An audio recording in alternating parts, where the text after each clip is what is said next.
আর ফুলসিরাতের রাস্তা তো আপনারা জানেনই, চুলের চাইতে চিকন, হীরার চাইতে উদার, এত কঠিন এক রাস্তা।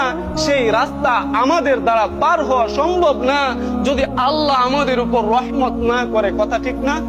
যদি আল্লাহ আমাদের উপর রহমত না করে, সেই দিন সেই রাস্তা আমাদের দ্বারা পার হওয়া সম্ভব না। সেই দিন আল্লাহ তাআলা যখন ফুলসিরাতের রাস্তা তৈরি করে দিবেন, এরপর মুসলমান যারা সেজদা দিয়েছে তারা ফুলসিরাতের রাস্তা কেউ বিজদির আকারে পার হয়ে যাবে, আর কেউ উদ্দর্শ্বাস ঘোড়ার ন্যায় পার হয়ে যাবে, আর কেউ ধীরগতি পানির ন্যায় পার হয়ে যাবে, আবার কেউ কোন রকমের ফুলসিরাত পার হবে। যারা সেজদা দেয় নাই তারা সেই দিন ফুলসিরাত পার হতে পারবে না। এরপর শুধু তাই নয়, আমি এই ঘটনা বলতেছি এজন্যই, বুখারী থেকে ঘটনা বলতেছি, যে যখন সবাই পার হয়ে যাবে, আল্লাহ তাআলা সেদিন কেমন আমাদেরকে ভালোবাসেন, রহমতের কেমন জোয়ার সেদিন আল্লাহ তাআলার খেলবে।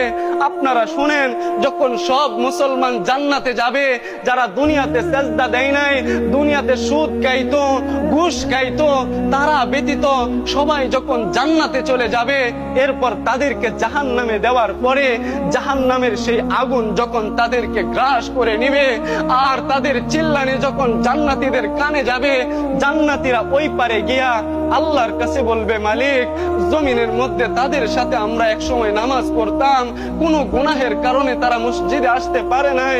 আল্লাহ, সেই জায়গায় আমার মা দাঁড়িয়ে আছে, আমার বাবা দাঁড়িয়ে আছে, আমার বোন আছে। আল্লাহ, আমি তাদেরকে ছাড়া জান্নাতে যাব না। সুবহানাল্লাহ। সেদিন তারা জান্নাতে যাইতে চাইবে না। এরপর আল্লাহ তাআলা বলবেন, যাও, আজকে তোমরা যে যাকে চিনো, আজকে তোমরা তাদেরকে জাহান্নাম থেকে নিয়ে জান্নাতে চলে যাও। সুবহানাল্লাহ।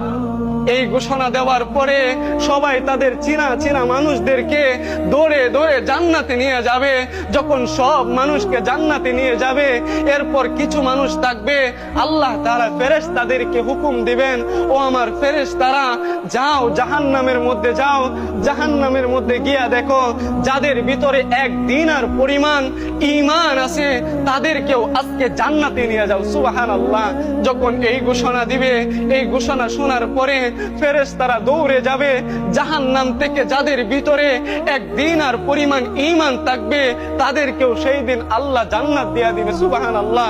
এরপর ফেরেশতারা আল্লাহর কাছে এসে বলবে, আল্লাহ, যাদের ভিতরে এক দিনার পরিমাণ ঈমান, তাদেরকে আজকে জান্নাতে নিয়ে এসেছি। এরপর আল্লাহ আবার বলবেন, আবার যাও, গিয়া দেখো যাদের ভিতরে অর্ধ দিনার পরিমাণ ঈমান আছে, তাদেরকেও আজকে তোমরা জান্নাতে নিয়ে যাও। সুবহানাল্লাহ।